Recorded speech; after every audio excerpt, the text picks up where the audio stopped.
ಜೀವನ್ಮುಕ್ತ ಮಹರ್ಷಿಗಳಿಗೆ ವಂದಿಸುತ್ತಾ ನನ್ನ ಈ ದಿನದ ಒಂದು ಕೆಲವು ಮಾತುಗಳನ್ನು ಆಡೋದಕ್ಕೆ ಇಷ್ಟಪಡ್ತೀನಿ. ಅಡಿಯಾರ್ ದಿನದ ಬಗ್ಗೆ ಈಗಾಗಲೇ ನಮ್ಮ ಸಹೋದರರು ಸಹೋದರಿಯರು ಹಲವಾರು ರೀತಿಯಲ್ಲಿ ತಮ್ಮ ವಿಷಯಗಳನ್ನು ನಿಮ್ಮ ಮುಂದೆ ಇಟ್ಟಿದ್ದಾರೆ. ಹಾಗೂ ಅದೇನು ಅಂತ ನಮಗೆಲ್ಲರಿಗೂ ಗೊತ್ತಾಗಿದೆ.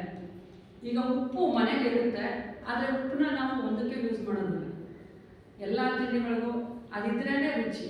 ಹಾಗೆ ಈ ಅಡಿಯಾರ ಬಗ್ಗೆ ಎಲ್ಲರೂ ಹೇಳಿದ್ರು ಎಲ್ಲರೂ ಅದನ್ನು ಸಹ ಯೂಸ್ ಮಾಡಬೇಕಾಗುತ್ತೆ. ಅಂದರೆ ನಾನು ಇಲ್ಲಿ ಯಾಕೆ ಹೇಳ್ತಾ ಇದ್ದೀನಿ ಅಂದರೆ ಅದೇ ವಿಷಯಗಳು ಕೆಲವು ಬಾರಿ ರಿಪೀಟ್ ಆಗ್ಬೋದು, ಅನ್ಯತಾ ಭಾವಿಸಬಾರ್ದು. ಯಾಕೆ ಅಂದರೆ ಈ ವಿಷಯಗಳು ಹಾಗೇ ಇದೆ. ನನಗೆ ಬಂದಿರುವಂತಹ ವಿಷಯ ಥಿಯಾಸಫಿಕಲ್ ಸೊಸೈಟಿಯ ಪ್ರಧಾನ ಕಚೇರಿ ಅಡಿಯಾರ್ನಲ್ಲಿ ಆವಿರ್ಭಾವ ಆಧ್ಯಾತ್ಮಿಕ ಪರಂಪರೆ. ಆವಿರ್ಭಾವ ಅಂತ ಅಂದರೆ ಹೇಗೆ ಅದು ಆವಿರ್ಭವಿಸಿತು, ಅಂದರೆ ಹೇಗೆ ಬಂತು ಅನ್ನೋದು. ಅಂದರೆ ನಮಗೆಲ್ಲರಿಗೂ ಗೊತ್ತು, 1875ರಲ್ಲಿ ನ್ಯೂಯಾರ್ಕಲ್ಲಿ ಥಿಯಾಸಫಿಕಲ್ ಸೊಸೈಟಿಯ ಪ್ರಾರಂಭ ಆಯಿತು. ಇಬ್ಬರು ಋಷಿ ಮುನಿಗಳ ಒಂದು ಸಹಾಯದಿಂದ ನಮ್ಮ ಈ ಸೊಸೈಟಿ ಆವಿರ್ಭಾವಗೊಂಡಿತು. ಆದರೆ ಇದು ಎಲ್ಲೋ ರಷ್ಯಾ ಮತ್ತು USA ಬಂದಂತಹ ಸಹೋದರ ಸಹೋದರಿಯರು ಇದನ್ನು ಕಟ್ಟಿ ಮತ್ತೆ ಅದನ್ನು ನಮ್ಮ ಭಾರತಕ್ಕೆ ತಂದಿದ್ದು ಒಂದು ಸೋಜಿಗ. ಆಗಲೇ ಒಬ್ಬರು ಅಣ್ಣವರು ಸಹ ಇದ್ರ ಬಗ್ಗೆ ಹೇಳಿದ್ರು. ಇದು ಭಾರತಕ್ಕೆ ಬಂದಿದ್ದು ಯಾಕೆ ಅಂತ ಅಂದರೆ HPV ಅಮ್ಮ ಅವರು ಒಂದು ಬಾರಿ ಇದರ ಬಗ್ಗೆ ಹೇಳಿದ್ದಾರೆ. ಏನು ಹೇಳಿದ್ದಾರೆ ಅಂದರೆ ಅವರು ಸಹ ಈ ನಮ್ಮ ಪೌರಾತ್ಯ ದೇಶಗಳ ಒಂದು ಸಂಸ್ಕೃತಿ ಇದರ ಬಗ್ಗೆ ಅವರು ಬಹಳಷ್ಟು ಪ್ರಭಾವಿತರಾಗಿರ್ತಾರೆ. ಹಾಗೆಯೇ ಹಿಮಾಲಯದಲ್ಲಿನ ಟಿಬೆಟಲ್ಲಿನ ಕೆಲವು ಪ್ರಾಂತಗಳಲ್ಲಿ ಅವರು ಓಡಾಡಿ ಅಲ್ಲಿರುವಂತಹ ವಿಚಾರಗಳನ್ನು ಎಲ್ಲ ತಿಳಿದು ಇದನ್ನು ನಾನು ಅಲ್ಲಿ ಇರೋದಕ್ಕಿಂತ ಅದರ ಬೆಳವಣಿಗೆ ಈ ಕಡೆ ಬಂದರೆ ಅದು ಚೆನ್ನಾಗಿ ಬೆಳೆಯುತ್ತೆ, ಜನರಿಗೆ ಮುಟ್ಟುತ್ತೆ ಅನ್ನೋದನ್ನು ಅವರು ತಮ್ಮ ಮಾತಲ್ಲೇ ಅವರು ಹೇಳಿದ್ದಾರೆ. ಅವರು ಇಲ್ಲಿಗೆ ನಮ್ಮ ಭಾರತವನ್ನು ಅವರು ಆರಿಸ್ಕೊಳ್ತಾರೆ.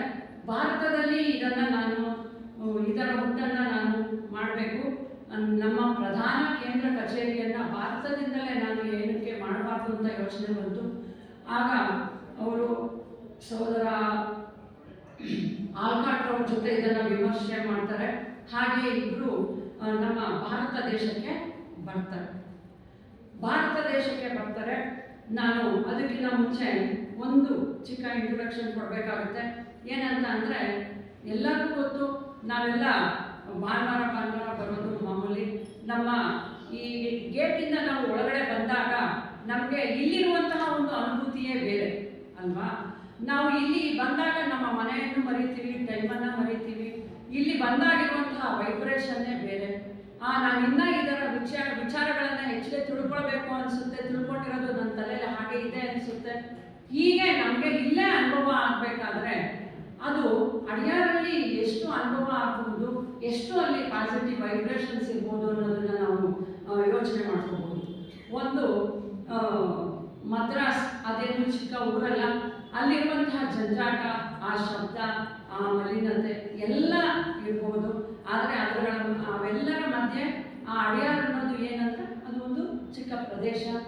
ಆ ಪ್ರದೇಶದಲ್ಲಿ ಇದನ್ನು ಸೆಲೆಕ್ಟ್ ಮಾಡೋದು ಯಾಕೆ, ಅಲ್ಲಿ ಏನು ಅಂತಾರಿದೆ ಅಂದರೆ, ಒಮ್ಮೆ ಜೆ ಕೃಷ್ಣಮೂರ್ತಿ ಅವರು ಹೇಳಿದ್ದಾರೆ ಆ ಅಡಿಯಾರ್ ಬಗ್ಗೆ ಏನು ಹೇಳಿದ್ದಾರೆ ಅಂದರೆ, ಅದು ಓಯಸಿಸ್ ಇದ್ದಂತೆ.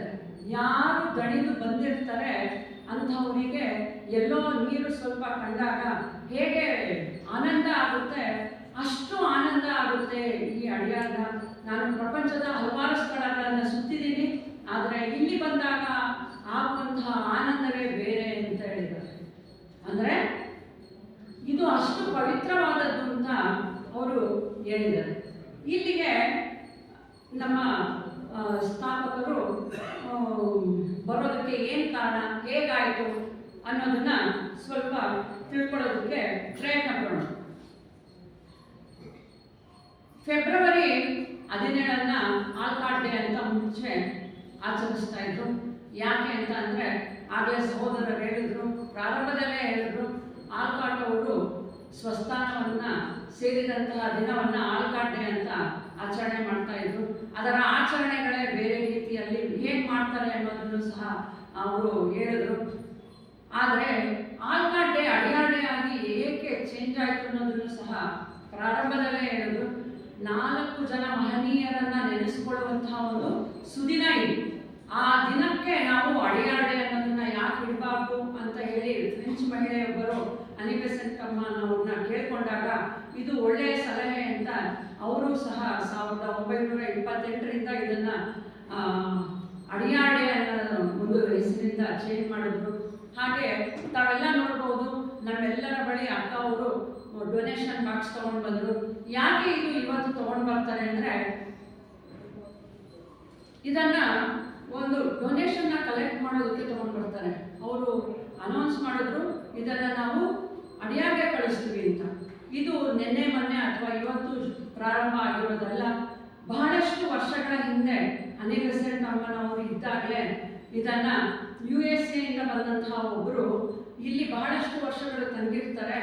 ಆಮೇಲೆ ಮತ್ತೆ ಅವರು ತಮ್ಮ ದೇಶಕ್ಕೆ ವಾಪಸ್ ಆದಾಗ ಅವರು ಬೇರೆ ಯಾರೂ ಅಲ್ಲ, ಅಲ್ಲಿನ ಥಿಯಾಸಫಿಕಲ್ ಸೊಸೈಟಿಯ ಪ್ರೆಸಿಡೆಂಟ್ರಾಗಿದ್ದಂತಹ ಕುನ್ಸರವರ ಪತಿವರ್ಯರು. ಅವರೇನು ಮಾಡ್ತಾರೆ, ಅಡಿಯಾರ್ ನಿಧಿಯನ್ನು ಸ್ಥಾಪನೆ ಮಾಡಿ ಇದೇನಕ್ಕೆ ಅಂತ ಅವರು ಒಂದು ಮಾತು ಹೇಳ್ತಾರೆ. ಇಲ್ಲಿ ಬಂದ ಮೇಲೆ ಅವ್ರಿಗೆ ಏನು ಅನುಭವ ಆಯಿತು ಅಂದರೆ, ಅಡಿಯಾರ್ ಎಲ್ಲರ ಒಂದು ತಾಯಿ ತರಹ. ಥಿಯಾಸಫಿಕಲ್ ಸೊಸೈಟಿಯ ಮೆಂಬರ್ಸ್ ಯಾರಿದ್ದಾರೆ ಅವ್ರಿಗೆಲ್ಲ ಅದು ಒಂದು ತಾಯಿ ತರಹ. ಆದರೆ ಆ ತಾಯಿ ನಮ್ಮ ಹತ್ರ ಏನು ಬಯಕೆ ಇಡೋದಿಲ್ಲ, ಅಂದರೆ ಇಲ್ಲಿ ಏನು ಕೊರತೆ ಇಲ್ಲ ಅನ್ನೋ ಒಂದು ಅರ್ಥದಲ್ಲಿ ಅವರು ಆ ಮಾತನ್ನು ಹೇಳಿದ್ದಾರೆ. ಆದರೂ ಸಹ ಇಲ್ಲಿ ಈಗಿನ ಕಾಲಕ್ಕೆ ತಕ್ಕಂತೆ ಹಲವಾರು ಚೇಂಜಸ್ನ ಮಾಡಬೇಕಾಗುತ್ತೆ ಅಂತ ಹೇಳ್ಬಿಟ್ಟು ನಿಧಿಯನ್ನು ಸ್ಥಾಪನೆ ಮಾಡ್ತಾರೆ. ಆ ನಿಧಿಗೋಸ್ಕರ ಇವತ್ತು ನಿಧಿ ಬಹಳ ಚೆನ್ನಾಗಿ ಬೆಳೀತಾ ಇದೆ.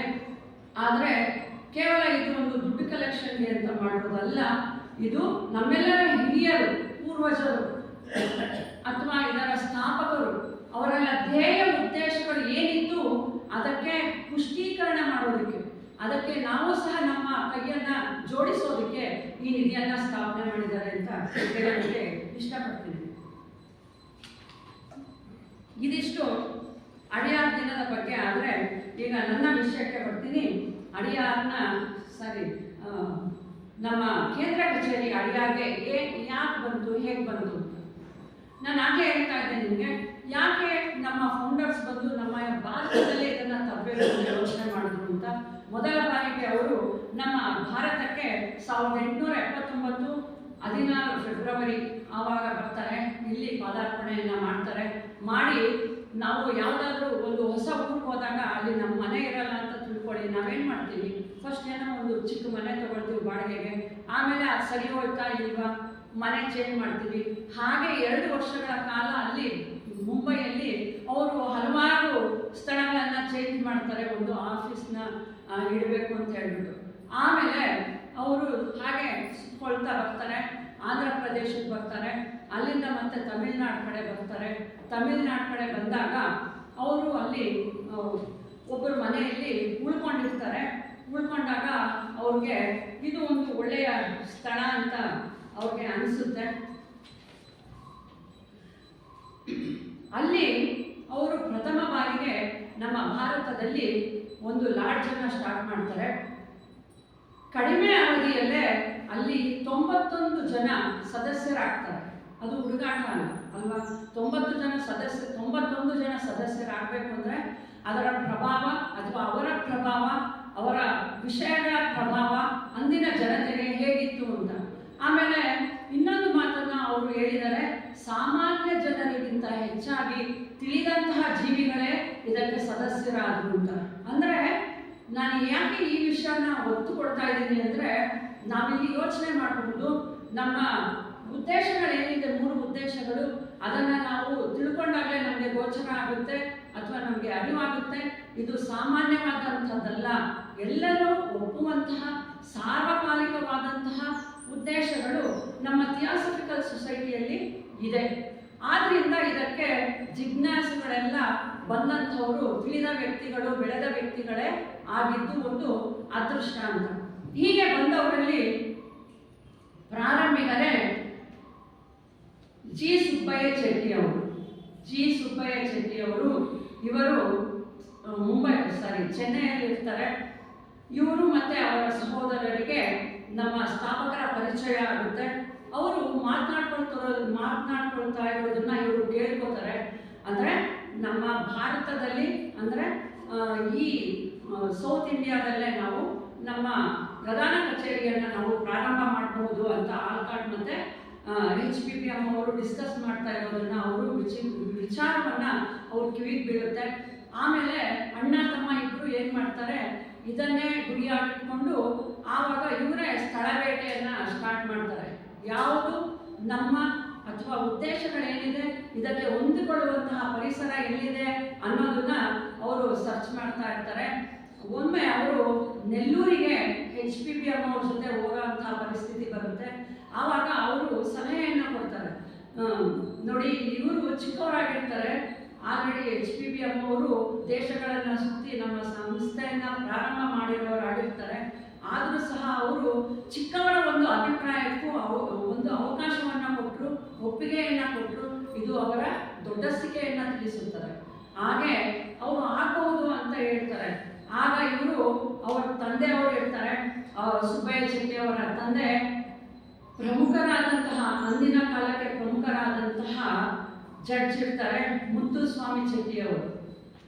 ಅವ್ರ ಬಳಿ ಹೋಗಿ ಈ ಥರ ಇದೆ ಅಂತ ಎಲ್ಲ ಹೇಳಿದಾಗ ಅವ್ರ ತಂದೆ ಒಂದು ಬೈಗುಳವನ್ನು ಕೊಡ್ತಾರೆ. ನಿನಗೆ ಯಾಕೆ ಉತ್ಸಾಹರಿ, ನೀನು ಸುಮ್ಮನೆ ಇರು ಅಂತ ಹೇಳ್ತಾರೆ. ಆಮೇಲೆ ಇವ್ರ ಮನಸ್ಸು ಅಷ್ಟಕ್ಕೆ ನಿಲ್ಲಲಿಲ್ಲ. ಇವ್ರ ಜೊತೆ ಇನ್ನೊಬ್ಬರು ಹೀಗೆ ಅವರು ಒಂದು ಸರ್ಚ್ ಮಾಡಬೇಕಾದ್ರೆ, ಹುಡುಕ್ತಾ ಇರಬೇಕಾದ್ರೆ ಜಾಗವನ್ನು ಇವ್ರಿಗೆ ಒಂದು ಸೂಚನೆ ಸಿಗುತ್ತೆ. ಏನಿಲ್ಲ, ಚೆನ್ನೈನಲ್ಲಿ ಒಂದು ಪ್ರದೇಶ ಇದೆ, ಆ ಪ್ರದೇಶವನ್ನು ಮಾರ್ತಾ ಇದ್ದಾರೆ, ಕಡಿಮೆ ಬೆಲೆಗೆ ಮಾರ್ತಾ ಇದ್ದಾರೆ ಅಂತ ಗೊತ್ತಾಗುತ್ತೆ ಒಂದು ಎಸ್ಟೇಟ್ನ. ಆಗಿನ ಕಾಲದಲ್ಲಿ ಬ್ರಿಟಿಷ್ ಅಧಿಕಾರಿಗಳೆಲ್ಲ ಏನು ಮಾಡಿದ್ರು, ಅಡಿಯಾರ್ ನದಿಯ ದಂಡೆಯಲ್ಲಿ ತಮ್ಮ ಗೃಹಗಳನ್ನು ನಿರ್ಮಿಸಿಕೊಂಡು ಬೇಸಿಗೆ ಸಮ್ಮರ್ಗಾಗಿ ಅಲ್ಲಿ ಇರೋದಕ್ಕೆ ಪ್ಲಾನ್ ಮಾಡ್ತಾ ಇದ್ರು. ಯಾವಾಗ ಅಡಿಯಾರ್ನಿಂದ ಅಥವಾ ಚೆನ್ನೈನಿಂದ ಉದಕಮಂಡಲ ಅಂದರೆ ಈಗಿನ ಊಟಿಗೆ ಒಂದು ಟ್ರ್ಯಾಕ್ ಬಿಗಿನ್ ಆಯಿತು, ಟ್ರೈನ್ ಹೋಗೋದಕ್ಕೆ ಸ್ಟಾರ್ಟ್ ಆಯಿತು. ಎಲ್ಲರೂ ಏನು ಮಾಡಿದ್ರು, ಈ ಅಡಿಯಾರನ್ನ ಬಿಟ್ಬಿಟ್ಟು ಊಟಿಗೆ ಹೋದ್ರಂತೆ. ಆವಾಗ ಇಲ್ಲಿ ಇರುವಂತಹ ಅವರ ಆಸ್ತಿಗಳನ್ನ ಕಡಿಮೆ ಬೆಲೆಗೆ ಮಾರೋದಕ್ಕೆ ಪ್ರಾರಂಭ ಮಾಡಿದ್ರು. ಇದು ಒಂದು ಒಳ್ಳೆಯ ಅವಕಾಶ, ನಾವು ನಮ್ಮ ಕಚೇರಿಯನ್ನು ಇಲ್ಲಿ ಪ್ರಾರಂಭ ಮಾಡ್ಕೊಳ್ಳೋದಕ್ಕೆ ಅಂತ ಯೋಚನೆ ಮಾಡಿ ಆಗ ಅವರು 27 ಎಕರೆ ಇದ್ದಂತಹ ಒಂದು ಪ್ರದೇಶವನ್ನು ನೋಡಿದ್ರು. ಇವ್ರಿಗೆ ತುಂಬ ಖುಷಿಯಾಗುತ್ತೆ ಅಣ್ಣ ತಮ್ಮಂದ್ರಿಗೆ. ಅವ್ರು ಬಂದು ಆಲ್ಕಾಟ್ ಅವ್ರನ್ನ ಹಾಗೂ HPPM ಅವ್ರನ್ನ ಕರ್ಕೊಂಡು ಹೋಗ್ತಾರೆ ಸ್ಥಳ ವೀಕ್ಷಣೆಗೆ. ಅಲ್ಲಿ ಹೋದಾಗ ತಕ್ಷಣ HPP ಅವರು ತುಂಬ ಖುಷಿ ಪಡ್ತಾರಂತೆ. ಆಲ್ಕಾಟ್ ಅವ್ರು ಹೇಳ್ತಾರಂತೆ, ಓ ಇದೇ ನನ್ನ ಮುಂದಿನ ಪರ್ಮನೆಂಟ್ ಹೌಸ್ ಅಂತ ಹೇಳ್ತಾರಂತೆ. ಅಂದರೆ ಅದನ್ನು ನೋಡಿದ ತಕ್ಷಣ ಅದು ಎಷ್ಟು ಅವರಿಗೆ ಹೃದಯಕ್ಕೆ ತಾಗಿದೆ, ಒಂದು ಅನುಭೂತಿಯನ್ನು ಕೊಟ್ಟಿದೆ ಅನ್ನೋದನ್ನ ನಾವು ಯೋಚನೆ ಮಾಡ್ಕೋಬಹುದು. ಆಗ ಅದರ ಬಗ್ಗೆ ಮಾತಾಡ್ಕೋಬೇಕಾದ್ರೆ ಆಗಲೇ ಅಲ್ಲಿ ಕೆಲವು ಬಿಲ್ಡಿಂಗ್ಗಳಿತ್ತು, ಮನೆಗಳು, ಚಿಕ್ಕ ಚಿಕ್ಕ ಮನೆಗಳು ಎಲ್ಲ ಇತ್ತು, ತೋಟಗಳಿತ್ತು, ಕೈತೋಟಗಳಿತ್ತು. ಆಗ ಅವರು ಅವರ HPPM ಅವ್ರು ಏನು ಮಾಡಿದ್ರು, ಆ ಬಿಲ್ಡಿಂಗ್ನ ಈಗ ನಾವು ಮೇನ್ ಹಾಲ್ ಅಂತ ಏನು ನೋಡ್ತೀವಿ, ಹೆಡ್ ಕ್ವಾರ್ಟರ್ಸ್ ಹಾಲ್, ಅಲ್ಲಿ ಮೇಲಕ್ಕೆ ಹೋಗಿ ಮಾಡಿಯ ಮೇಲಕ್ಕೆ ಹೋಗಿ ಮತ್ತೆ ಬಂದು ತಕ್ಷಣ ಸುಬ್ಬಯ್ಯ ಚೆಟ್ಟಿ ಅವ್ರ ಹತ್ರ ಹೇಳ್ತಾರಂತೆ, ಇದನ್ನೇ ನೀನು ವ್ಯಾಪಾರ ಮಾಡು, ನನಗೆ ಗುರುಗಳ ಪರ್ಮಿಷನ್ ಸಿಕ್ಕಿದೆ ಅಂತ ಹೇಳ್ತಾರಂತೆ. ಆದರೆ ಎಷ್ಟು ದುಡ್ಡು ಅಂತ ಎಲ್ಲ ವಿಚಾರ ಮಾಡಿದಾಗ ಇವ್ರ ಹತ್ರ ಅಷ್ಟು ದುಡ್ಡು ಇರಲಿಲ್ಲ. ಆಗ ಆಲ್ಕಾಟ್ ಅವರು ಬಿಟ್ಬಿಡಪ್ಪ ಯೋಚನೆ ಇದನ್ನ ಅಂತ ಹೇಳಿದ್ರು. ಆದರೆ ಇಷ್ಟು ಗುರುಗಳು ಒಪ್ಪುವಂತಹ ಜಾಗವನ್ನು ನಾವು ಕೊಡಿಸ್ಲಿಲ್ಲ ಅಂತ ಅಂದರೆ ಏನು ವ್ಯರ್ಥ ಅಂತ ಹೇಳ್ಬಿಟ್ಟು ಅವ್ರ ತಂದೆಯವರ ಹತ್ರ ಹೋಗಿ ಹೇಳ್ತಾರಂತೆ, ದುಡ್ಡು ಕೊಡಪ್ಪ ನನಗೆ ಅಂತ. ಅವರು ಹಣವಂತರಾಗಿದ್ದರು ಆ ಕಾಲದಲ್ಲಿ. ಆಮೇಲೆ ಅಷ್ಟು ದುಡ್ಡು ಇರಲಿಲ್ಲ ಅವ್ರ ಹತ್ರ. ಅದೇ ವೇಳೆಗೆ ಕರೆಕ್ಟಾಗಿ ಇನ್ನೊಬ್ಬ ಥಿಯಾಸಫಿಸ್ಟ್ ಅವರು ಇಯಾಲು ನಾಯ್ಡು ಅಂತ ಹೇಳ್ಬಿಟ್ಟು ಅವರು ಆ ಮೊತ್ತ ಏನಿತ್ತು ಅದರಲ್ಲಿ ಅರ್ಥವನ್ನು ನಾನು ಕೊಡ್ತೀನಿ ಅಂತ ಹೇಳಿದ್ರು. ಇನ್ನರ್ಥವನ್ನು ಇವರು ಹೊಂದಿಸ್ಕೋಬೇಕಾಗಿತ್ತು. ಅಪ್ಪನ ಹತ್ರ ಹೋಗಿ ಸ್ವಲ್ಪ ಹಠ ಮಾಡ್ತಾರೆ, ಮಕ್ಕಳಲ್ಲ. ಅವ್ರು ಹೇಳ್ತಾರಂತೆ, ನೀನು ಅವ್ರು ಒಳ್ಳೆಯವರೇ ನಿಜ, ಆದರೆ ನೀನು ನಮ್ಮ ದೇಶದವರಲ್ಲ, ಅವರು ಬೇರೆ ದೇಶದವರು, ಅವ್ರ ಮಾತನ್ನು ನೀನು ಹೇಗೆ ನಂಬೋದು ಅಂತ ಹೇಳ್ತಾರೆ. ಯಾರಾದರೂ ಅಷ್ಟೇ ಅಲ್ವಾ, ಮಕ್ಕಳು ಬಂದು ನಮಗೆ ಅಷ್ಟಮನ್ನು ಕೊಡು ಅಂದಾಗ ನಾವು ಯೋಚನೆ ಮಾಡಬೇಕಾಗುತ್ತೆ. ಆಗ ಇವರು ಬೇಸರ ಪಟ್ಟು ಸುಮ್ಮನೆ ಮಲಗ್ತಾರಂತೆ. ಆಗ ರಾತ್ರಿ ಗುರುಗಳು ಅವರಿಗೆ ದರ್ಶನ ಕೊಡ್ತಾರಂತೆ, ಜಡ್ಜಾದಂತಹ ಮುದ್ದಯ್ಯ ಚೆಟ್ಟಿ ಅವರಿಗೆ. ಅವರು ಕನಸಿನಿಂದ ಹೊರಗೆ ಬಂದಿದ ತಕ್ಷಣ ಮಗನನ್ನು ಬಂದು ತಪ್ಪಿಕೊಂಡು ನೀನೇನು ಕೇಳಿದೆ ಆ ದುಡ್ಡನ್ನು ನಾನು ನಿನಗೆ ಕೊಟ್ಬಿಡ್ತೀನಿ, ಅವರು ಅವರ ವ್ಯಾಪಾರಕ್ಕಾಗಿಂತ ಇಟ್ಕೊಂಡಿರ್ತಾರಂತೆ. ಬೇಡ, ನನಗೆ ಗುರುಗಳು ಬಂದಿದ್ದಾರೆ ಕನಸಲ್ಲಿ ಅಂತಂದರೆ ಇದು ಸಾಮಾನ್ಯವಾದಂತಹ ಕೆಲಸ ಅಲ್ಲ ಅಂತ ಹೇಳ್ಬಿಟ್ಟು ಮಗನಿಗೆ ಅಷ್ಟನ್ನು ಕೊಟ್ಟು ಕಳಿಸ್ತಾರೆ. ಹಾಗೆ ಇನ್ನು ಚಿಕ್ಕ ಪುಟ್ಟ ಅಮೌಂಟ್ ಏನು ಬೇಕಾಗಿತ್ತು ಎಲ್ಲ ಸದಸ್ಯರು ಸೇರಿ ಅದನ್ನು ಕೊಂಡ್ಕೊಂಡ್ರು. ನಮ್ಮ ಸ್ಥಾಪಕರು ಅಲ್ಲಿಗೆ ತಮ್ಮ ವಾಸಸ್ಥಾನವನ್ನು ಪ್ರಾರಂಭ ಮಾಡಿದ್ರು. ನೋಡಿ, ಒಂದು ಪರ್ಮನೆಂಟ್ ಹೌಸ್ ಬೇಕಂದರೆ ಯಾರಿಗೇ ಆಗಲಿ ಎಷ್ಟು ಕಷ್ಟಪಡಬೇಕಲ್ವಾ, ಅಷ್ಟು ಕಷ್ಟವನ್ನು ಪಟ್ಟು ಅಂತ ನಮ್ಮ ಥಿಯಾಸಫಿಕಲ್ ಸೊಸೈಟಿಯ ಕೇಂದ್ರ ಕಚೇರಿಯನ್ನು ಸ್ಥಾಪಕರು ಅಲ್ಲಿಗೆ ತಂದರು. ಅಲ್ಲಿಗೆ ತಂದ ಮೇಲೆ ಬಹಳಷ್ಟು ಕಷ್ಟಗಳನ್ನು ಎದುರಿಸಬೇಕಾಯಿತು. ಬಂದಿದ ತಕ್ಷಣ ಆಲ್ಟ್ರೇಷನ್ ಇರುತ್ತಲ್ವ, ಎಷ್ಟೊಂದು ಕೆಲಸವನ್ನು ಮಾಡಿದ್ರು ಅವರು. ಹಾಗೆ ಅವ್ರ ನಂತರ ಬಂದಂತಹ ಅನಿ ಬೆಸೆಂಟ್ ಅವರಾಗಬಹುದು, ಅವ್ರ ಕಾಲದಲ್ಲಿ 27 ಎಕರೆ ಇದ್ದಿದ್ದು 263 ಎಕರೆ ಆಯಿತು. ಅಂದರೆ ನಾವು ಊಹಿಸ್ಕೋಬೋದು ಅವ್ರು ಎಷ್ಟು ಕೆಲಸ ಮಾಡಿದ್ದಾರೆ ನಮ್ಮ ಈ ಕೇಂದ್ರ ಕಚೇರಿಯ ಒಂದು ವಿಸ್ತರಣೆಗೆ. ಅಷ್ಟೇ ಅಲ್ಲ, ಆಮೇಲೆ ಶ್ರೀರಾಮ್ ಅವರಾಗಬಹುದು, ಅಲ್ಲಿ ಒಂದು ರಿಸರ್ಚ್ ಸೆಂಟರ್ ಲೈಬ್ರರಿಯನ್ನು ಸ್ಟಾರ್ಟ್ ಮಾಡಿದ್ರು. ಹಾಗೆ ಸಹೋದರರು ಹೇಳ್ತಾ ಇದ್ರು, ಅಲ್ಲಿ 45,000 ತಾಳೆಯ ಗರಿಗಳ ಮೂಲ ಪ್ರತಿಗಳಿದೆ. ಅಷ್ಟೇ ಅಲ್ಲದೆ ಹಸ್ತಪ್ರತಿಗಳು ಸಹ ಅಲ್ಲಿ ಇದೆ. ಈ ಈಸ್ಟರ್ನ್ ಕಂಟ್ರೀಸ್ ಏನಿದೆ ಅಂದರೆ ಇಲ್ಲಿಯ ನಮ್ಮ ಪಾಶ್ಚಾತ್ಯ ಅಲ್ಲ ಪೌರಾತ್ಯ ಸಂಸ್ಕೃತಿ, ಇಲ್ಲಿರುವಂತಹ ವಿಚಾರಗಳು ಪೂರ್ತಿ ನಾನು ರಿಸರ್ಚ್ ಮಾಡಬೇಕು ಅಂದರೆ ಅಲ್ಲಿ ಹೋದರೆ ನಮಗೆ ಫುಲ್ ಸಿಗುವಂತಹ ಒಂದು ವ್ಯವಸ್ಥೆಯನ್ನು ಅಲ್ಲಿ ಅವರು ಮಾಡಿದರು. ಪ್ರತಿಯೊಬ್ಬರು ಅವರ ನಂತರ ಬಂದಂತಹ ಎಲ್ಲ ಅಧ್ಯಕ್ಷರು ತಮ್ಮ ಜೀವನವನ್ನೇ ಮುಡಿಪಾಗಿಟ್ಟು, ತಮ್ಮ ವೇಳೆಯನ್ನು ಇಲ್ಲಿಗೆ ಮುಡಿಪಾಗಿಟ್ಟು ಎಲ್ಲರೂ ಸಹ ಬಹಳಷ್ಟು ಕೆಲಸವನ್ನು ಮಾಡಿದ್ದಾರೆ. ಇದು ನಮ್ಮ ಕೇಂದ್ರ ಕಚೇರಿ ಹೇಗೆ ಆವಿರ್ಭಾವ ಆಯಿತು ಅನ್ನೋದಕ್ಕೆ. ಇನ್ನು ಪರಂಪರೆ ಅಂತ ಅಂದರೆ ಇಷ್ಟೊತ್ತಿಗೆ ಆಗಲೇ ಬಹಳಷ್ಟು ವಿಷಯಗಳನ್ನು ಎಲ್ಲರೂ ಸಹೋದರ ಸಹೋದರಿಯರಿಗೆ ಹೇಳಿದ್ದಾರೆ. ಮತ್ತೆ ನಾನು ರಿಪೀಟ್ ಮಾಡೋದಿಲ್ಲ. ಏನೆಲ್ಲ ಕಷ್ಟಪಟ್ಟರು, ಹೆಂಗೆ ಮಾಡಿದ್ರು ಅನ್ನೋದನ್ನು ಹೇಳಿದ್ದಾರೆ. ಈ ಒಂದು ವಿಷಯ ಮಾತ್ರ ಎಲ್ಲರೂ ಬಿಟ್ಟಿದ್ರು, ಅದಕ್ಕೆ ಮಾತ್ರ ನಾನು ಇದನ್ನು ತಗೊಂಡು ಹೇಳಿದ್ದೀನಿ, ಕ್ಷಮೆ ಇರಲಿ. ಇದು ನನ್ನ ವಿಷಯದ ಕೊನೆ ಅಂತ ನಾನು ಅಂದ್ಕೊತೀನಿ. ಯಾಕೆಂದರೆ ಮತ್ತೆ ನಾನು ಹೇಳಿದ್ರೆ ಅದು ಬರೀ ರಿಪೀಟೇ ಆಗುತ್ತೆ. ಆದರೆ ಇದನ್ನೆಲ್ಲ ಒಂದು ನಾನು ಕನ್ಕ್ಲೂಷನ್ ಕೊಡಬೇಕಂದ್ರೆ ನೋಡಿ, ನಮ್ಮ ಕೇಂದ್ರ ಕಚೇರಿ ಇರೋದು ಅಡಿಯಾರ್ ರಿವರ್ ದಂಡೆಯಲ್ಲಿ. ಅಲ್ಲಿ ಒಂದು ಸಂಗಮ ಸ್ಥಳ ಅಲ್ವಾ, ಅಲ್ಲಿ ಅದು ಸಮುದ್ರಕ್ಕೆ ಹೋಗಿ ಸೇರುವಂತಹದ್ದು. ಆಗಲೇ ಸಹೋದರಿಯರು ಆ ವಿಷಯವನ್ನು ಹೇಳಿಬಿಟ್ರು. ಅಂದರೆ ಎಲ್ಲ ಬೆಟ್ಟದ ಮೇಲೆ ಹುಟ್ಲಿ, ಎಲ್ಲಾದರೂ ಹುಟ್ಲಿ ನದಿ, ಅದು ಸುತ್ತಿ ಬಳಸಿ ಎಲ್ಲಿಗೆ ಬರುತ್ತಪ್ಪ ಅಂದರೆ ಮತ್ತೆ ಅದು ಸಮುದ್ರವನ್ನೇ ಸೇರುತ್ತೆ. ಇದು ಒಂದು ಸಿಗ್ನಿಫಿಕೆನ್ಸ್ ಅಂತ ಹೇಳ್ಬೋದು, ಅದರ ಪ್ರಾಧಾನ್ಯತೆ ಅಥವಾ ಅದರ ಸೀಕ್ರೆಟ್ನೆಸ್ ಅಂತ ಹೇಳ್ಬೋದು. ನಾವು ಎಷ್ಟೇ ಏನೇ ಮಾಡಿದ್ರು, ಎಲ್ಲೇ ಹುಟ್ಟಿದ್ರು, ಯಾವ ಥರ ಜೀವನ ನಡೆಸಿದ್ರು, ಲಾಸ್ಟ್ಗೆ ನಾವು ಎಲ್ಲ ತಲುಪಬೇಕಾಗಿರೋದು ಗಮ್ಯ ಬೇರೆ ಇದೆ ಅಂತ ಇದನ್ನು ಅದು ತಿಳಿಸುತ್ತೆ ಅಂತ ಹಾಗೆ ಹೇಳಿದ್ರು. ಅಲ್ಲಿ ಅಡಿಯಾರ್ನಲ್ಲಿ ಮುಖ್ಯವಾಗಿ ನಮಗೆ ಬೇಗ ಯಾರನ್ನು ಕೇಳಿದ್ರು ಹೇಳೋದು ಬ್ಯಾನಿಯನ್ ಟ್ರೀ, ಆಲದ ಮರ. 450 ವರ್ಷಗಳ 500 ವರ್ಷಗಳಾಗಿರುವಂಥದ್ದು. ಇದನ್ನು ಕೃಷ್ಣ ಸಹ ಭಗವದ್ಗೀತೆಯಲ್ಲಿ ಹೇಳಿದ್ದಾರೆ, 15ನೇ ಅಧ್ಯಾಯದಲ್ಲಿ 1ನೇ ಶ್ಲೋಕದಲ್ಲೇ ಹೇಳಿದ್ದಾರೆ. ಒಂದು ಮರ ಬೇರುಗಳನ್ನು ಮೇಲೆ ಬಿಟ್ಟು ಎಲೆಗಳನ್ನು ಕೆಳಗಿಟ್ಟಾಗ ಆ ಎಲೆಗಳು ಏನಾಗಿರುತ್ತೆ ಅಂದರೆ ಅದು ವೇದಗಳನ್ನು ತಿಳಿಸುತ್ತೆ, ಓದುವಂಥವ್ರು ವೇದಾಂತಿಗಳಾಗ್ತಾರೆ ಅನ್ನೋ ಒಂದು ಭಾವಾರ್ಥ ಅಲ್ಲಿ ಬರುತ್ತೆ ಆ ಒಂದು ಶ್ಲೋಕದಲ್ಲಿ. ಅಷ್ಟು ಅಂದರೆ ಅಲ್ಲಿ ಏನಂದರೆ ನಮ್ಮ ಹಿರಿಯರೆಲ್ಲ ಅದರ ಕೆಳಗಡೆ ಮೆಡಿಟೇಷನ್ ಮಾಡಿದ್ದಾರೆ, ಹಲವಾರು ಸಭೆಗಳನ್ನು ನಡೆಸಿದ್ದಾರೆ. ಅವರ ಪಾಸಿಟಿವ್ ಥಾಟ್ಸ್, ಸಂಕಲ್ಪಗಳೆಲ್ಲ ಅಲ್ಲಿದೆ. ಅಲ್ಲಿ ಹೋಗಿರೋರು ಅದನ್ನು ಫೀಲ್ ಆಗಿರ್ತೀರ, ಎಷ್ಟು ಮ್ಯಾಗ್ನೆಟಿಸಮ್ ಇದೆ ಅಲ್ಲಿ ಅನ್ನೋದನ್ನು. ಅಂದರೆ ರಾಧಾ ಬನ್ನಿಯರವರು ಒಂದು ಕಡೆ ಹೇಳಿದ್ದಾರೆ, ಈ ಏನು ಅವ್ರ ಹಿರಿಯರೆಲ್ಲ ಮಾಡಿದ್ದಾರೆ ಅದನ್ನು ನಾವು ಸಹ ಸದಸ್ಯರು ಕಂಟಿನ್ಯೂ ಮಾಡಬೇಕಂತೆ. ಅಂದರೆ ಅಲ್ಲಿ ನಾವು ಆ ಸಂಸ್ಥೆ ಚೆನ್ನಾಗಿ ಬೆಳಿಬೇಕು ಅಂತ ಹೇಳಿ ಇಲ್ಲಿಂದಲೇ ನಾವು ಸಂಕಲ್ಪಗಳನ್ನು ಮಾಡಬಹುದು. ನಾವು ಅಡಿಯಾರ್ಗೆ ಅಂತ ಮಾಡಿದಾಗ ಅದೇನಾಗುತ್ತೆ, ಇಡೀ ಪ್ರಪಂಚಕ್ಕೆ ಅದು ಒಳಿತಾಗುತ್ತೆ ಅಂತ ಹೇಳಿದ್ದಾರೆ. ಈ ಅಡಿಯಾರ್ ದಿನಾಚರಣೆಯ ದಿನ ನನ್ನದೊಂದು ಮನವಿ, ನಾವೆಲ್ಲ ಎಲ್ಲರಿಗೂ ಒಳ್ಳೆಯದಾಗಲಿ ಅನ್ನೋ ಒಂದು ಸಂಕಲ್ಪವನ್ನು ಮಾಡೋದನ್ನು ಎಲ್ಲ ಕಲ್ತಿರ್ತೀರ, ದಯವಿಟ್ಟು ಕ್ಷಮಿಸಿ. ಹಾಗೆ ನಾವು ಅದನ್ನು ಮುಂದುವರಿಸೋಣ, ಎಲ್ಲರಿಗೂ ಒಳ್ಳೆಯದಾಗಲಿ ಅಂತ ಹೇಳಿ ನನಗೆ ಅವಕಾಶ ಕೊಟ್ಟಂತಹ ನಮ್ಮ ಸಿಟಿ ಲಾಡ್ಜ್ನವರಿಗೂ ಚೈತ್ರನವರಿಗೂ ನನ್ನ ವಂದನೆಗಳನ್ನು ತಿಳಿಸ್ತೀನಿ. ಧನ್ಯವಾದ.